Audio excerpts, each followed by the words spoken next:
Phone याच्यासाठी करा म्हणून सांगितलं, म्हणजे काय आडमुठं भूमिका नाही, ते प्रतिनिधी म्हणून आपल्या हक्काचे आपला त्यांच्यावर अधिकार आहे.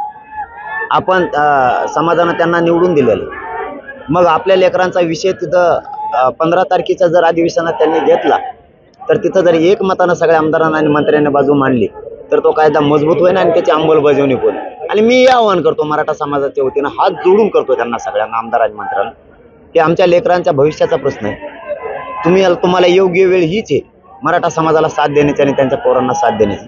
तुम्ही सगळ्यांना एकमतानं तिथं सगळ्या सोयऱ्यांच्या कायद्याबद्दलची बाजू मांडा आणि तो कायद्याची अंमलबजावणी सगळ्या सोयऱ्यांचे तातडीनं करा. मराठा समाज तुमच्या एकाही आमदाराचे आणि मंत्र्याचे आयुष्यभर उपकार विसरणार. त्यांनी एकूण 4 शब्द घेतले, त्यातल्या सगळ्या सोयऱ्यांच्या अधिसूचना निघालेली.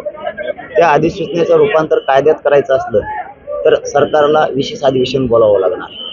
म्हणून मी सरकारला मराठा समाजाच्या वतीनं विनंती करतो की या येत्या 2 दिवसात तुम्ही विशेष अधिवेशन बोलवा आणि सगळ्या सोयऱ्यांचा कायदा पारित करून त्या अधिसूचनेचा आणि त्याची अंमलबजावणी तातडीनं करा.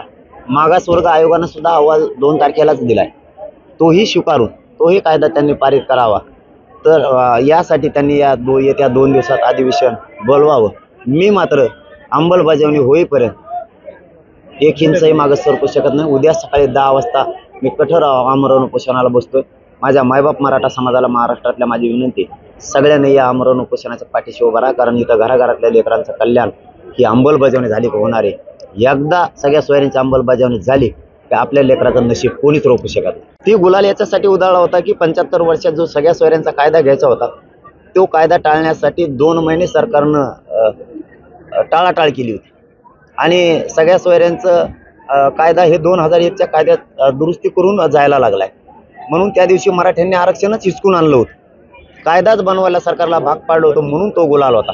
ज्या दिवशी अंमलबजावणी होणार आहे आणि एक प्रमाणपत्र त्या माध्यमातून नोंदी न मिळालेल्या मराठ्यांचं मिळणार आहे, त्या दिवशी तुम्ही महादिवाळी गुलाल बघा महाराष्ट्रात कसा असतो आणि विजय सभा सुद्धा देशानं बघावी मराठ्यांची कशी असते. एबीपी माझा, उघडा डोळे बघा नीट.